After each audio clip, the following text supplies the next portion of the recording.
Good afternoon all students. आज की हमारी इस जूलॉजी क्लास में हम जो हैं वो अगला टॉपिक स्टार्ट करेंगे। लास्ट टॉपिक जो है वो हमारा था अबाउट पैटर्न्स ऑफ क्लीवेज। उसके बाद में जो स्टार्ट होता है that is early development of frog. तो इसके अंदर जो है आपको फ्रॉग की डेवलपमेंट प्लस ह्यूमन बींग्स की अर्ली डेवलपमेंट जो है ये स्टडी करनी है। तो जैसे कि हमने देखा था दो टाइप के गैमीट्स होते हैं, एक जो है वो मेल गैमीट और सेकंड जो है वो फीमेल गैमीट। तो यहाँ अगर हम बात करें फ्रॉग की तो फ्रॉग के अंदर भी जो है वो मेल और फीमेल दो टाइप के गैमीट बनते हैं, बट थोड़ा सा जो है वो डिफरेंस है ह्यूमन गैमीट्स के कंपैरिजन में। अगर हम देखें तो जो स्ट्रक्चर ऑफ स्पर्म और एग है फ्रॉग का वो डिफरेंट है ह्यूमन बीइंग से। तो सबसे पहले हम देखते हैं गैमीट्स में स्पर्म की अगर हम बात करें तो स्पर्म के अंदर हम देखेंगे स्पर्म के अंदर जो है वो नेक रीजन एब्सेंट होता है इन फ्रॉग्स गैमीट, और ह्यूमन बीइंग्स के अंदर जो है वो उसके 4 पार्ट थे, बट यहाँ पे जो है वो 3 ही पार्ट प्रेजेंट होते हैं। One is head, second is middle piece and last is tail. इसका जो हेड होता है वो इलोंगेटेड होता है और उसके अंदर न्यूक्लियस प्रेजेंट होता है, वो भी जो होता है वो लॉन्ग और सिलेंड्रिकल होता है जो कंटेन करता है पेरेंटल डीएनए। और यहाँ पे एक स्मॉल स्ट्रक्चर होता है ऑन द हेड और उसको हम बोलते हैं एक्रोसोम, जैसे कि ह्यूमन बीइंग्स के केस में भी था। बट वहाँ पे जो है हेड जो है इतना इलोंगेटेड नहीं था, बट यहाँ पे जो होता है वो हेड है वो इलोंगेटेड होता है ज़्यादा। और यहाँ पे एक बीड और डॉट लाइक स्ट्रक्चर है जिसको हम बोलते हैं एक्रोसोम। और एक्रोसोम के अंदर सेम जैसे आपको पता है जो है वो लिटिक एंजाइम्स होते हैं जो कि क्या करते हैं फर्टिलाइजेशन पाथ क्रिएट करने में हेल्प करते हैं और फर्टिलाइजेशन प्रोसेस में हेल्प करते हैं। उसके अलावा यहाँ पे मिडल पीस जो है वो शॉर्ट होता है, इसके अंदर माइटोकॉन्ड्रिया और सेंट्रियोल दोनों ही प्रेजेंट होते हैं। क्योंकि सेंट्रियोल जो हैं वो नेक रीजन में प्रेजेंट थे ह्यूमन स्पर्म में, तो यहाँ पे जो सेंट्रियोल हैं वो मिडिल पीस में प्रेजेंट होंगे विद माइटोकॉन्ड्रिया। अगर हम टेल की बात करें तो टेल जो है जहाँ पे साइटोप्लाज्म एब्सेंट होता है उस लास्ट पोर्शन को हम बोलते हैं एंड पीस। और टेल के अंदर क्या होता है एक सेंट्रल एक्सोनीमे होती है and it is surrounded by sheet of cytoplasm. और जहाँ पे सिर्फ सेंट्रल एक्सनी में प्रेजेंट है साइटोप्लाज्म एब्सेंट है उसको हम क्या बोलते हैं एंड पीस बोलते हैं। तो ये तो था स्पर्म मेल गैमीट के बारे में। आगे जो है वो हम देखते हैं एग फीमेल गैमीट के बारे में। तो जो एग होता है फ्रॉग के केस में वो जो एग है वो होता है mesolecithal having moderate amount of yolk और टीलोलेसिथल। बट यहाँ पे आप देखोगे मीजोलेसिथल एग्स जो होते हैं वो ज़्यादा प्रेजेंट होते हैं और टीलोलेसिथल एग्स जो होते हैं वो आइदर एब्सेंट होते हैं। तो यहाँ पे मीजोलेसिथल एग होते हैं having moderate amount of York.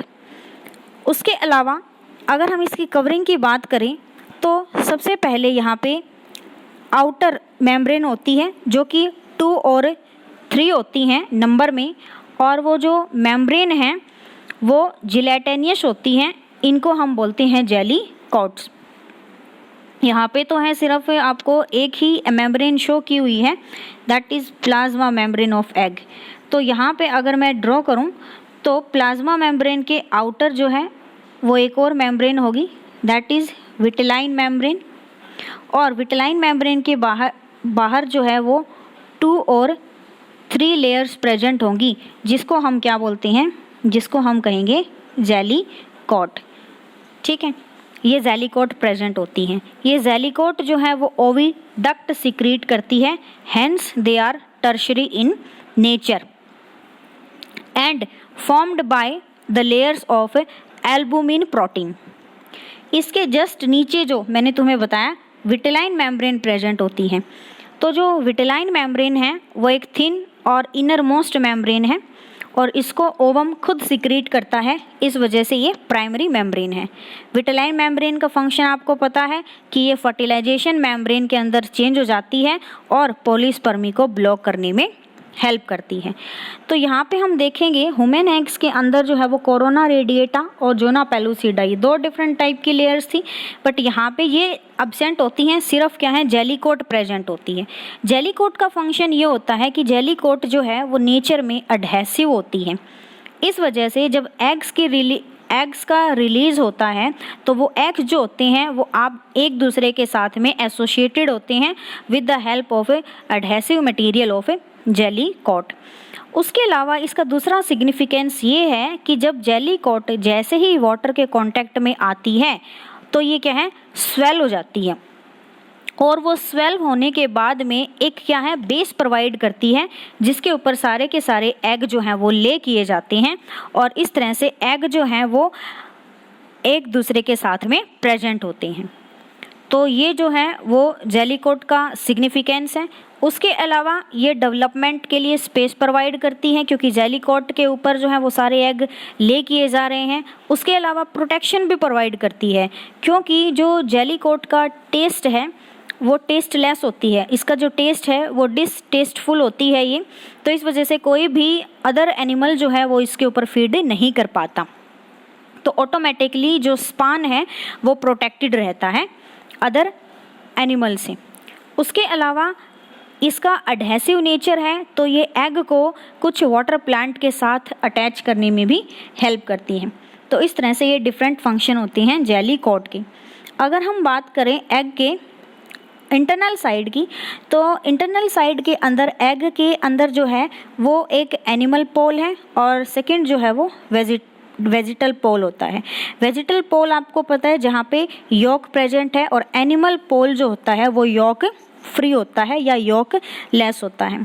तो उसी के बेसिस पे या हम बोलें जो एग का साइटोप्लाज्म है उसको हम 2 रीजन्स में डिफरेंशिएट कर देते हैं, जिसमें से एक आउटर होता है जो कि पिगमेंटेड होता है, एनिमल पोल की तरफ होता है, उसको तो हम बोलते हैं कॉर्टेक्स जो कि एग कॉर्टेक्स होता है, और जो बीच वाला साइटोप्लाज्म है this is called egg endoplasm जो कि मिडल में प्रेजेंट होता है। अब ये जो कॉर्टेक्स है इस कॉर्टेक्स के अंदर जो है वो कॉर्टिकल ग्रैन्यूल्स होते हैं जो आपको पता है फर्टिलाइजेशन मेम्ब्रेन की फॉर्मेशन में हेल्प करते हैं। उसके अलावा ये पेरिफेरल साइटोप्लाज्म भी हो गया, और इसके अंदर आरएनए और कैल्शियम आयन और प्रोटीन्स की अमाउंट जो है वो प्रेजेंट होती है, ठीक है। और ये एनिमल पोल की टुवार्ड्स 2 थिक प्रेजेंट होता है, और जैसे जैसे अगर हम बात करते हैं वेजिटल पोल की तो ये जो है वो थिन होता चला जाता है। तो इसको हम बोलते हैं एग का कॉर्टेक्स, और यहाँ पे जो है वो पिगमेंटेड ग्रैन्यूल्स होते हैं जो कि इसको डार्क ब्राउन कलर जो है वो प्रोवाइड करती हैं। उसके अलावा कॉर्टिकल ग्रैन्यूल्स होते हैं। अब अगर हम बात करें एंडोप्लाज्म की, तो एंडोप्लाज्म के अंदर जो है वो क्या होगा कि बीच में न्यूक्लियस प्रेजेंट होगा, और इस न्यूक्लियस को हम जर्मिनल वेसिकल बोलते हैं, और ये जो न्यूक्लियस है वो एनिमल पोल की तरफ प्रेजेंट होता है। तो न्यूक्लियस जो है वो मिडल में नहीं होता बल्कि इसकी पोजीशन जो है वो एक्स सेंट्रिक हो जाएगी। उसके अलावा एंडोप्लाज्म में क्या होता है कि जो यॉक है वो वेजिटल पोल की तरफ ज़्यादा प्रेजेंट है, लेकिन वो स्मॉल ग्रैन्यूल्स की फॉर्म में प्रेजेंट होता है जिसको हम क्या बोलते हैं यॉक ग्रैन्यूल्स बोलते हैं। और ये प्रोटीन टाइप का यॉक होता है फ्रॉग के एग के अंदर जो प्रेजेंट है, क्योंकि इसके अंदर प्रोटीन की अमाउंट ज़्यादा होती है और फैट की अमाउंट जो है वो कम होती है, ठीक है। तो ये जो था किसके बारे में था, एग कॉर्टेक्स और एग एंडोप्लाज्म जो है उसके बारे में, और स्ट्रक्चर ऑफ एग था। ये बेसिक सी बातें हैं।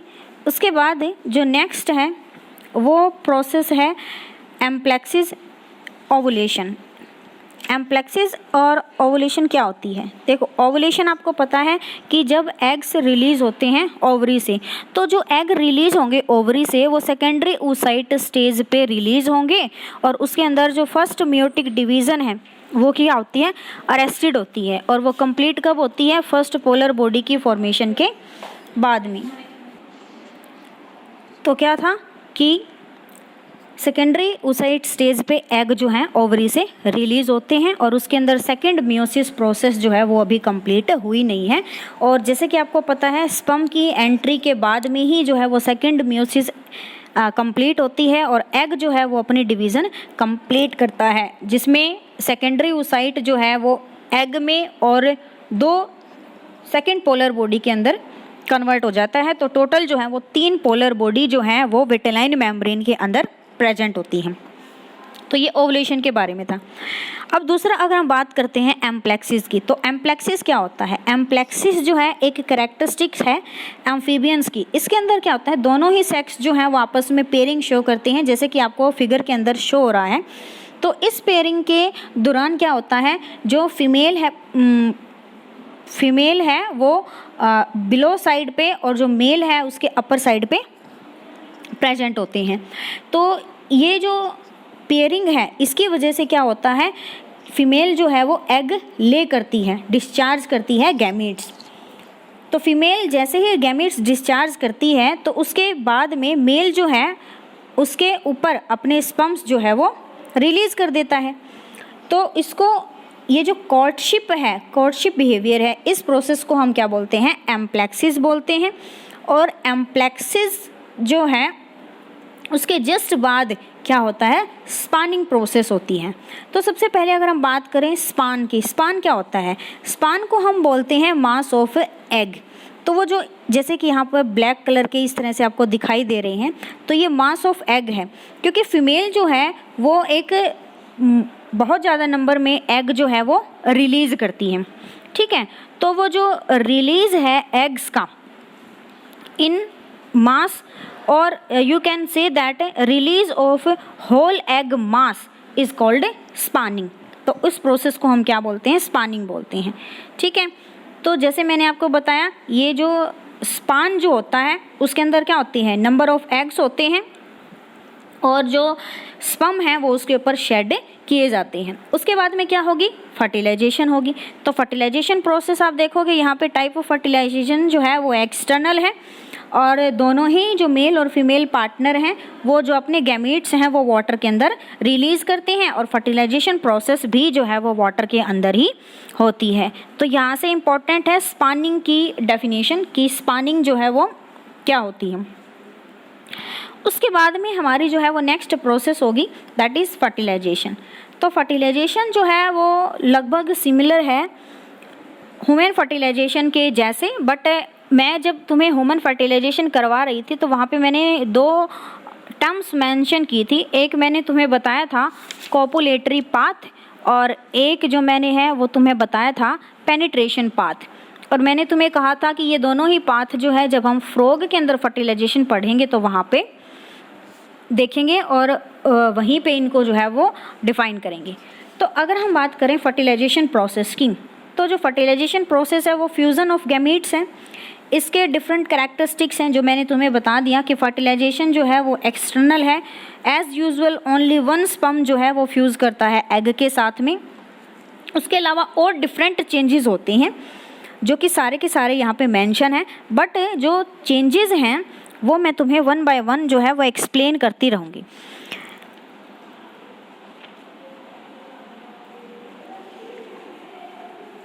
तो सबसे फर्स्ट अगर हम चेंज की बात करें तो वो है the penetration of sperm and path of sperm.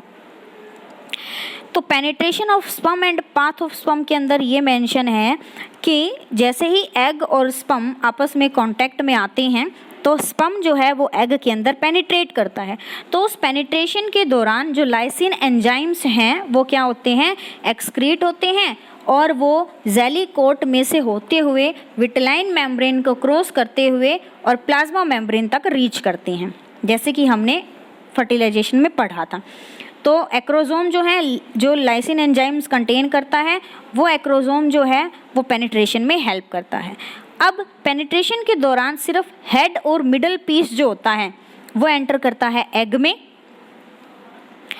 उसके बाद में क्या होता है, जैसे ही हेड और मिडल पीस एंटर करता है एग में, तो जो एग कोर्टेक्स मैंने तुम्हें बताया था अराउंड एनिमल पोल जो पिगमेंटेड था ब्लैक ब्राउन कलर का था, तो वो जो ब्लैक पिगमेंट है वो उस मिडिल पीस और हेड के अराउंड प्रेजेंट हो जाते हैं, और वो जब मूव करता है तो वो सेंटर की तरफ मूव करता है। जैसे आपको डायग्राम से जो है, यहाँ पे डायग्राम है उससे समझ में आ जाएगा बेटर। इस डायग्राम के अंदर आप देख सकते हो यहाँ पे जो है वो क्या शो कर रखा है, ये स्पर्म है और ये एग है, ये एंटर कर रहा है यहाँ पे। तो ये जो स्पर्म की एंट्री पॉइंट है इसको जो है वो रेड डॉट से शो किया है।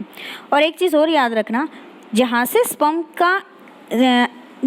का एंट्री पॉइंट है वो हमेशा जो है वेंट्रल साइड में कन्वर्ट होगी, जो कि आगे डेवलपिंग ऑर्गेनिज्म का एम्ब्रियो का क्या बनाती है, वेंट्रल और बेली साइड बनाती है। और इससे जस्ट अपोजिट साइड यानी कि दिस वन, ये जो साइड है वो किस में कन्वर्ट होती है, डोर्सल साइड में कन्वर्ट होती है। तो ये चीज़ जो है वो फिक्स होती है फ्रॉग के एग में। या आप ये बोल सकते हो कि एग को पता है कि उसके अंदर डोर्सल साइड कौन सी है और उसकी वेंट्रल साइड जो है वो कौन सी होती है।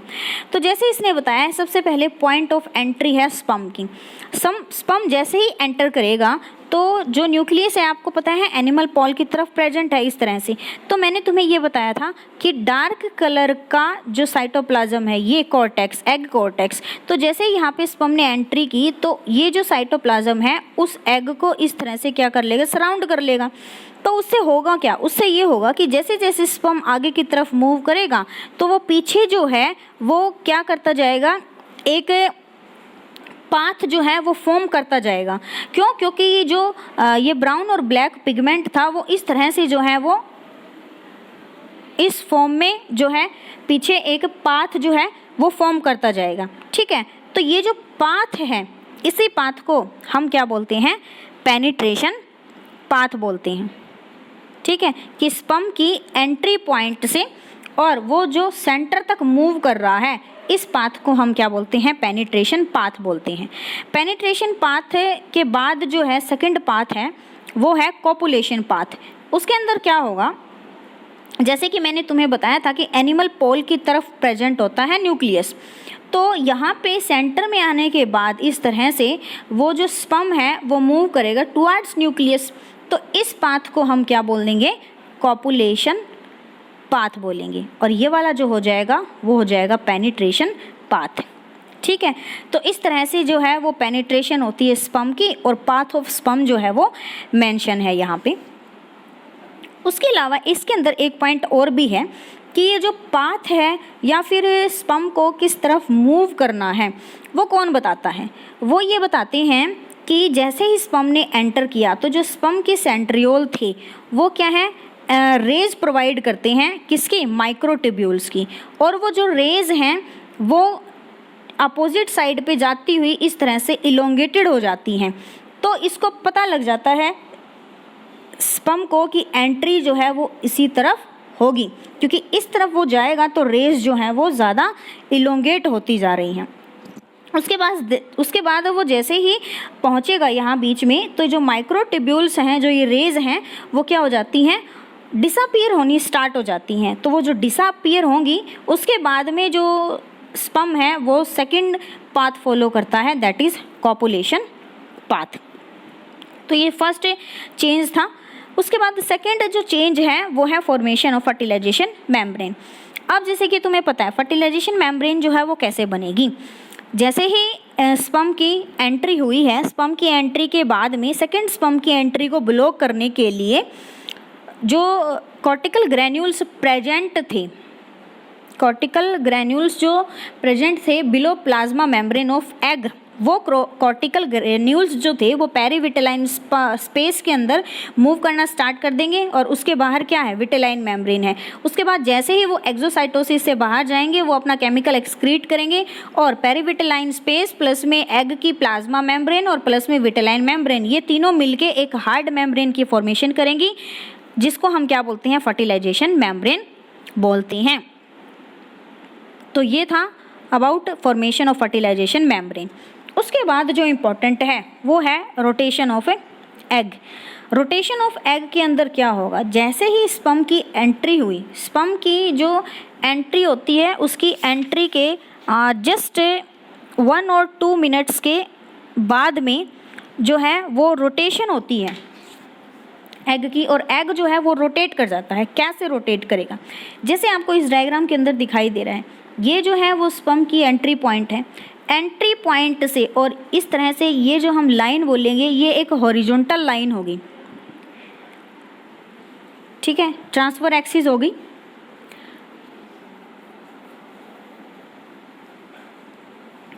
तो क्या होता है, हॉरिजॉन्टल लाइन से 30 डिग्री पे जो सिर्फ कोर्टेक्स वाला साइटोप्लाज्म है वो रोटेट करता है। एक्चुअल में एग की रोटेशन नहीं हुई, सिर्फ हम बोलते हैं कि एग की रोटेशन हो रही है, बट उसके अंदर रोटेट क्या कर रहा है, जो कोर्टेक्स वाला साइटोप्लाज्म था वो रोटेट कर रहा है, ठीक है। तो कोर्टेक्स वाला साइटोप्लाज्म जैसे ही रोटेट करेगा तो वो इस तरह से इस तरफ आ गया। तो आप यहाँ पे देखोगे ये वाला जो स्पेस है वो एम्प्टी हो गया। तो इसके अंदर क्या हुआ कि जो ये लाइट कलर का रीजन था कोर्टेक्स का वेजिटल पोल की तरफ, ये जो है इसके अंदर डार्क वाले के अंदर जो है वो मिक्स हो जाएगा और वहाँ पे जो है ग्रे कलर का रीजन बन जाएगा, जिसको हम क्या बोलते हैं, ग्रे क्रीसेंट बोलते हैं। जैसे कि यहाँ पे आपको दिखाई दे रहा है, ये जो है वो ग्रे क्रीसेंट है जो कि एग की रोटेशन से फॉर्म हुआ इसके अंदर। तो ये जो है ये रोटेशन इस तरह से होती है। ये कैसे होगी, स्पर्म की एंट्री पॉइंट से 30 डिग्री एंगल पे होगी। तो इस तरह से इसके अपोजिट साइड पे जो एरिया जनरेट होगा उसको हम क्या बोलते हैं, ग्रे क्रीसेंट बोलते हैं। ग्रे क्रीसेंट जो है वो इस वजह से ये इम्पॉर्टेंट है क्योंकि जहाँ पे ग्रे क्रीसेंट की फॉर्मेशन हुई वहीं से जो है वो गैस्ट्रुलेशन प्रोसेस स्टार्ट होगी, ठीक है। तो जो गैस्ट्रुलेशन प्रोसेस होगी स्टार्ट वो ग्रे क्रीसेंट से ही होगी और वहाँ पे जो है वो क्या बनेगा, जो हम जो बोलते हैं माउथ जो है उसकी फॉर्मेशन ग्रे क्रीसेंट की तरफ ही होगी। वहाँ पे जो माउथ और अपोजिट जो एंड होगा बॉडी का वो कौन सा होगा, इससे ग्रे क्रीसेंट से अपोजिट साइड वाला होगा, ठीक है। तो एक्चुअल में इनर साइटोप्लाज्म की मिक्सिंग हुई आउटर के साथ में और मूवमेंट हुई सिर्फ आउटर साइटोप्लाज्म की, जिसकी वजह से जो है वो ग्रे क्रीसेंट की फॉर्मेशन हुई। तो ये तो था रोटेशन ऑफ एग। उसके बाद और क्या चेंज होगा कि जो सेकंड मैचुरेशन जो मैंने तुम्हें बताया था, सेकंड मियोटिक डिवीज़न है वो कंप्लीट हो जाएगी और जो सेकंड पोलर बॉडी है उसकी फॉर्मेशन हो जाएगी और फीमेल का जो न्यूक्लियस है बिकम वेसिकुलर, मतलब with the absorption of water. वो जो स्पर्म जो न्यूक्लियस है स्पर्म का वो कहलाएगा स्पर्म प्रोन्यूक्लियस और फीमेल में भी वाटर के एब्जॉर्प्शन के बाद में वो जो न्यूक्लियस है वो वेसिकुलर शेप का हो जाएगा, उसको हम बोलेंगे फीमेल प्रोन्यूक्लियस। उसके बाद जो अगला चेंज होगा दैट इज एम्फीमिक्सिस। एम्फीमिक्सिस के अंदर क्या होगा, जाइगोट की फॉर्मेशन होगी। दोनों ही जो प्रोन्यूक्लियस हैं वो आपस में जो है वो मिक्स होके फ्यूज़ होके एक सिंगल न्यूक्लियस बनाएंगे, जो न्यूक्लियस जाइगोट का होगा जिसको हम सिनकैरियन बोलेंगे, जिसकी वजह से जो डिप्लॉइडी है वो रिस्टोर रहेगी। तो यहाँ पे 2n जो होता है वो कितना होता है, टोटल 26 होते हैं क्रोमोसोम्स, ठीक है। उसके बाद में जो मैंने तुम्हें बताया था कि जो ग्रे क्रीसेंट है उसका क्या वो रोल होता है। तो अगला जो चेंज होगा वो है एस्टेब्लिशमेंट ऑफ बाईलेटरल सिमेट्री।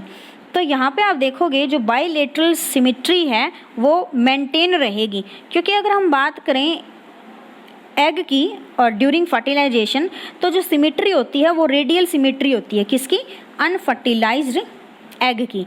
और फर्टिलाइजेशन के बाद में जो है सिमेट्री वो चेंज हो जाएगी और वो कौन सी सिमेट्री हो जाएगी, बाईलेटरल सिमेट्री हो जाएगी, क्योंकि बाईलेटरल सिमेट्री जो है वो अडल्ट शो करते हैं, ठीक है। लेकिन एक क्वेश्चन भी था कि जो अकाइनोड्रम्स हैं वो 2 टाइप के सिमेट्री जो हैं वो शो करती हैं। तो अकाइनोड्रम्स के अंदर मैंने तुम्हें बताया था कि जो लार्वे होते हैं वो रेडियल और जो अडल्ट्स होते हैं वो बाईलेटरल सिमेट्री शो करते हैं। लेकिन यहाँ पे इस फ्रॉग के केस में आप ये नहीं बोलोगे कि इस फाइलम के ऑर्गेनिजम्स जो हैं वो 2 टाइप की सिमेट्री शो कर रहे हैं। यहाँ पे सिर्फ और सिर्फ हम फ्रॉग के एग की बात कर रहे हैं और वो भी अनफर्टिलाइज्ड एग जो है वो रेडियल सिमेट्री शो करता है, तो बाइलेटरल सिमेट्री जो है वो कैसे फॉर्म होगी, वो फॉर्म होगी with the formation of grey crescent. ठीक है, तो जो स्पर्म का एंट्री पॉइंट था वो एनिमल पोल था, और ग्रे क्रीसेंट की जो फॉर्मेशन हुई है वो कहाँ पे हुई है, उससे अपोजिट साइड पे हुई है। तो वो बाइलेटरल सिमेट्री को कुछ इस तरह से मेंटेन करते हैं, क्योंकि जब क्लीवेज होगी तो उस क्लीवेज प्रोसेस के अंदर जो ग्रे क्रीसेंट है वो 2 हाफ इक्वल पॉइंट्स के अंदर जो है वो डिसोशिएट हो जाएगा। तो ग्रे क्रीसेंट से जो ऑर्गन बनने हैं ड्यूरिंग गैस्ट्रुलेशन, वो हाफ जो है एक साइड पे बनेंगे, हाफ जो है वो एक साइड पे बनेंगे। तो इस तरह से बाइलेटरल के अंदर वो जो लेफ्ट और राइट वाले हैं वो सेम होंगे। तो बाइलेटरल सिमेट्री जो है वो एस्टेब्लिश रहती है, ये भी एक चेंज है। उसके अलावा metabolic rate and oxygen consumption जो है वो तो इंक्रीज होगा ऑटोमेटिकली। तो ये सारा जो था किसके बारे में था, फर्टिलाइजेशन के बारे में था। फर्टिलाइजेशन के बाद में जो नेक्स्ट प्रोसेस है दैट इज क्लीवेज। और क्लीवेज जो मैंने तुम्हें पहले ही बताई थी लास्ट में कि क्लीवेज का जो प्रोडक्ट होता है वो होता है ब्लास्टुला, और क्लीवेज जो है वो सारी की सारी माइटोटिक डिवीज़न होती है। तो अब हम यहाँ पे बात करते हैं क्लीवेज की। तो क्लीवेज की डेफिनेशन जो है वो मैंने आपको बता रखी है। क्लीवेज को हम सेगमेंटेशन भी बोलते हैं। तो यहाँ पे मेन पॉइंट ये है कि क्लीवेज जो होती है यहाँ पे कौन सी होती है, होलोब्लास्टिक एंड अनइक्वल क्लीवेज होती है। जो मैंने तुम्हें पार्ट एक बताना था और वो गलती से लेफ्ट हो गया लास्ट वीडियो में, वो ये था कि क्लीवेज जो मैंने तुम्हें बताई थी वो बताई थी कि होलोब्लास्टिक टाइप की क्लीवेज है, कंप्लीट क्लीवेज है। तो उसके अंदर सिर्फ ये पॉइंट बताना रह गया था कि होलोब्लास्टिक क्लीवेज जो है वो फर्दर डिवाइडेड होती है होलोब्लास्टिक इक्वल में और होलोब्लास्टिक अनइक्वल के अंदर। होलोब्लास्टिक इक्वल के अंदर क्या होता है, होलोब्लास्टिक इक्वल क्लीवेज में तो ये होगा कि जब क्लीवेज होगी तो इस तरह से कंप्लीट होगी, और यहाँ पे जो ब्लास्टोमियर हैं और ये जो एग की एक्सिस है वो कंप्लीट डिवाइड करेंगे। लेकिन अनइक्वल के अंदर क्या होगा, इस टाइप ऑफ क्लीवेज के अंदर जो क्लीवेज है वो कंप्लीट तो होगी बट वो ज़्यादा रैपिड स्पीड के साथ होगी एनिमल पोल की तरफ, और लोअर स्पीड के साथ होगी कहाँ पे, वेजिटल पोल की तरफ। तो इस वजह से जो माइक्रोमियर्स और मैक्रोमियर्स बनेंगे, यानी कि जो ब्लास्टोमियर्स बनेंगे वो इक्वल साइज़ के नहीं होंगे। यहाँ पे एनिमल पोल की तरफ वाले जो ब्लास्टोमियर होते हैं वो स्मॉलर साइज़ के होंगे जिनको हम माइक्रोमियर्स बोलेंगे, और जो वेजिटल पोल की तरफ जो ब्लास्टोमियर होंगे वो लार्जर साइज़ के होंगे जिसको हम मेगामियर्स भी बोलते हैं या मैक्रोमियर्स भी बोलेंगे। ठीक है, तो ये रहता है अनइक्वल क्लीवेज के अंदर और इक्वल क्लीवेज के अंदर। बस यही पार्ट जो है वो हमारा है रह गया था। तो यहाँ पे हम बात करें तो होलोब्लास्टिक और अनइक्वल क्लीवेज है एंड मॉडरेट अमाउंट ऑफ योक यहाँ पे प्रेजेंट होता है। तो क्लीवेज की अगर हम डिवीज़न की बात करें तो क्लीवेज जो है वो about 2.5 hour after fertilisation start होती है, और इसके अंदर जो है 5 बेसिकली जो डिवीज़न्स हैं वो शो होती हैं। जैसे कि फर्स्ट क्लीवेज डिवीज़न कैसी है, सेकंड, फिर थर्ड, फिर फोर्थ एंड लास्ट में फिफ्थ होती है। तो मैंने तुम्हें प्लेन्स ऑफ क्लीवेज बताए थे जिसके अंदर मैंने तुम्हें अलग अलग बताया था, मेरिडोनियल है, वर्टिकल है, हॉरिजॉन्टल है। तो यही जो प्लेन्स हैं वो क्या है यहाँ पे शो होंगी। तो यहाँ पे आप देखोगे फर्स्ट क्लीवेज जो होती है, फर्स्ट क्लीवेज होगी जिसके अंदर 2 आइडेंटिकल ब्लास्टोमियर्स की फॉर्मेशन होगी, और वो जाइगोट को बाइसेक्ट करेगी किस प्लेन में, मेरिडोनियल प्लेन के अंदर, जैसे कि इस डायग्राम के अंदर जो है वो आपको शो हो रहा है। ये फर्स्ट क्लीवेज है। ठीक है, तो यहाँ पे जो है वो 2 आइडेंटिकल ब्लास्टोमियर जो हैं वो बनेंगे। ठीक है, उसके बाद जो सेकंड क्लीवेज होगी वो भी क्या है, सेम प्लेन में, मेरिडोनियल प्लेन के अंदर होगी, बट कैसे होगी, at right angle to first cleavage. जैसे अगर फर्स्ट क्लीवेज इस तरह से हुई है तो सेकंड क्लीवेज इसके राइट एंगल पे ऐसे होगी। तो यहाँ पे टोटल क्या है, 1, 2, 3 एंड 4, टोटल 4 ब्लास्टोमियर जो हैं उनकी फॉर्मेशन हो जाएगी। बट यहाँ पे जो ब्लास्टोमियर हैं वो जो हैं वो 4 इक्वल बनेंगे, क्योंकि मेरिडोनियल में सेम प्लेन ऑफ डिवीज़न जो है वो चल रहा है। लेकिन जो ब्लास्टोमियर डिसिमिलर होंगे वो कौन से होंगे, जो ग्रे क्रीसेंट वाले रीजन में हैं। तो आप ये बोल सकते हो कि जहाँ पे ग्रे क्रीसेंट वाला रीजन इन्वॉल्व है वहाँ पे जो है वो डिसिमिलर ब्लास्टोमियर हो जाएंगे, बट साइज़ के अकॉर्डिंग नहीं, वैसे जो है वो डिसिमिलर ब्लास्टोमियर होंगे। और जो एनिमल पोल वाले जो हैं वो जो हैं ब्लास्टोमियर डिसिमिलैरिटी शो करेंगे वेजिटल पोल वालों के साथ में। अब जब हम देखते हैं थर्ड क्लीवेज, तो जो थर्ड क्लीवेज है वो हॉरिजॉन्टल होगी और सिर्फ उसके अंदर 2 पोस्टीरियर ब्लास्टोमियर जिसके पास ग्रे क्रीसेंट है वही डिवाइड करेंगे। लेकिन वो क्या होगा, राइट एंगल पे होगा फर्स्ट 2 क्लीवेज फरो के। जैसे कि अब इसके अंदर यहाँ पे ये फर्स्ट क्लीवेज थी, ये इसके राइट एंगल पे जो है वो सेकंड क्लीवेज थी। थर्ड क्लीवेज मैं जो तुम्हें बता रही हूँ वो कैसी होगी, इस तरह से हॉरिजॉन्टल होगी। ठीक है, तो हॉरिजॉन्टल क्लीवेज होगी और ये सबसे पहले जो है वो किसको कट कर रही है, जो एनिमल पोल की तरफ ब्लास्टोमियर है उसको जो है वो कट कर रही है। तो ब्लास्टोमियर जो है यहाँ पे अनइक्वल साइज के हो जाएंगी। अपर 4 ब्लास्टोमियर जो हैं वो स्मॉलर होंगे जिसको माइक्रोमियर्स बोलेंगे, और जो लोअर टायर के ब्लास्टोमियर्स हैं वो लार्जर होंगे जिसको हम मैक्रोमियर्स बोलेंगे। फोर्थ क्लीवेज जो है वो फर्दर कैसी होगी, वर्टिकल होगी। तो जब इस तरह से अगर हम इसका रफ सा डायग्राम देखें, इसके अंदर भी दिखाई दे रहा है ये फर्स्ट क्लीवेज है। अगर आप इसको ध्यान से देखोगे तो आपको ये समझ में आ जाएगा, ये सेकंड क्लीवेज है इसके 90 पे, और ये जो है वो थर्ड टाइप की क्लीवेज है। ठीक है, थर्ड क्लीवेज के बाद में जो नेक्स्ट क्लीवेज है, यानी कि जो मैं तुम्हें बता रही हूँ फोर्थ क्लीवेज, वो कैसी है, फर्दर इस तरह से वर्टिकल क्लीवेज है। तो वर्टिकल क्लीवेज होगी तो उसकी वजह से टोटल जो है वो 16 एम्ब्रियो की फॉर्मेशन होगी, क्योंकि अपर टायर के 4 थे और लोअर टायर के 4 थे और वो इस तरह से वर्टिकल साइड पे कट हो गई। तो यहाँ पे कितने हो जाएंगे, अपर टायर में 8 और लोअर टायर में भी 8, तो टोटल जो है वो 16 एम्ब्रियोज़ की फॉर्मेशन यहाँ पे हो जाएगी और वो 2 टायर में अरेंज होंगे। अब हम बात करते हैं फिफ्थ क्लीवेज की।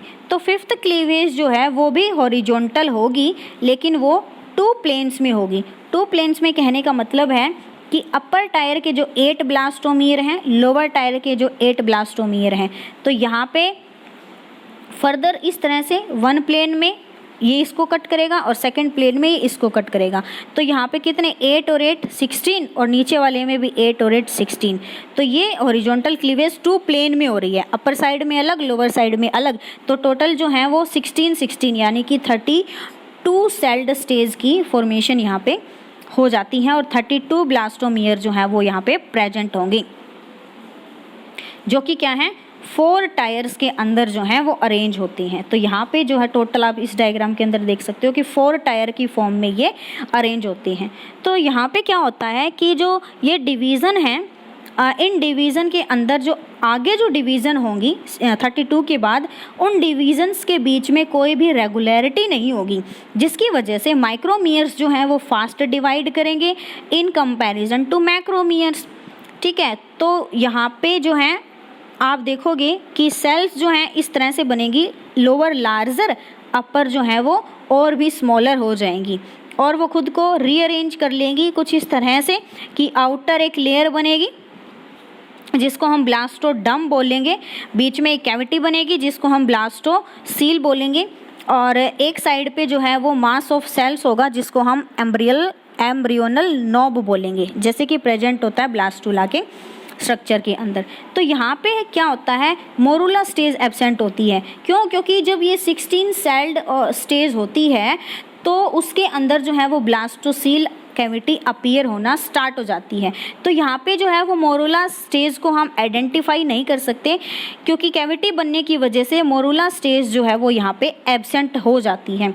क्योंकि जो ब्लास्टोसील थी वो 8 सेल्ड स्टेज पे जो है वो अपीयर होना स्टार्ट हो जाती है, और मोरूला क्योंकि 16 सेल्ड स्टेज होता है, तो मोरूला स्टेज पे ब्लास्टोसील जो है वो उसकी फॉर्मेशन हो चुकी है, तो इस वजह से मोरूला स्टेज यहाँ पे एब्सेंट रहती है। एक यहाँ पे मिड ब्लास्टुला स्टेज है जो क्या होती है, ब्लास्टुला से पहले आती है, जिसके अंदर सीलोब्लास्टुला की फॉर्मेशन होती है। सीलोब्लास्टुला जो है वो 32 सेल्ड स्टेज होता है, और उसके अंदर सेम जो ब्लास्टुला है उसके जैसे स्ट्रक्चर जो है उसकी फॉर्मेशन होती है। तो दोनों ही जो है स्ट्रक्चर से समथिंग अलाइक होते हैं ये, तो बस उसको हम क्या है सीलियोब्लास्टुला बोल देंगे। तो ये मिड ब्लास्टुला स्टेज होती है। जैसे कि इस दूसरे के अंदर भी जो है आपको शो कर रखा है, ये ब्लास्टुला है क्रॉस सेक्शन के अंदर, ये इसका जो है वो अलग डायग्राम जो है यहाँ पे आपको शो कर रखा है। ये वाला टोटल वेजिटल पोल, एनिमल पोल, ये ब्लास्टोसील है, यहाँ पे भी सेम है, वेजिटल एनिमल है, उसके अलावा ये ब्लास्टुला का क्रॉस सेक्शन जो है वो दिखाया हुआ है। तो इसके साथ में जो ब्लास्टुलेशन प्रोसेस थी, फॉर्मेशन ऑफ ए ब्लास्टुला, वो जो है वो हमारा कंप्लीट हो गया। उसके बाद में जो हमारा नेक्स्ट रहेगा वो है fate map of a blastula.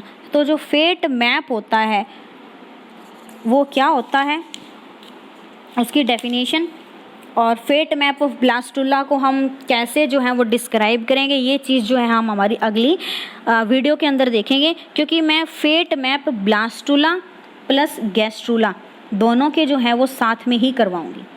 Blastula और गैस्ट्रुला के फेट मैप जो है वो कंपैरिजन की तरह होंगे, दोनों के साथ में होंगे। तो इससे पहले जो है वो हम ये स्टार्ट करेंगे अर्ली डेवलपमेंट ह्यूमन बीइंग्स में, और उससे पहले हम करेंगे gastrulation in case of A frog. तो गैस्ट्रुलेशन प्रोसेस क्या होती है, उसके बाद में गैस्ट्रुला बन जाएगा, और गैस्ट्रुला का भी क्या होगा, फेट मैप होगा। तो ब्लास्टुला और गैस्ट्रुला के फेट मैप साथ में हो जाएंगे। उसके बाद में रहेगा अर्ली डेवलपमेंट ह्यूमन बीइंग्स की, वो भी जो है वो आपको सिर्फ अर्ली डेवलपमेंट ही पढ़नी है अप टू ब्लास्टुला फॉर्मेशन। तो आज का जो टॉपिक है वो हमारा यहीं पे ओवर होता है।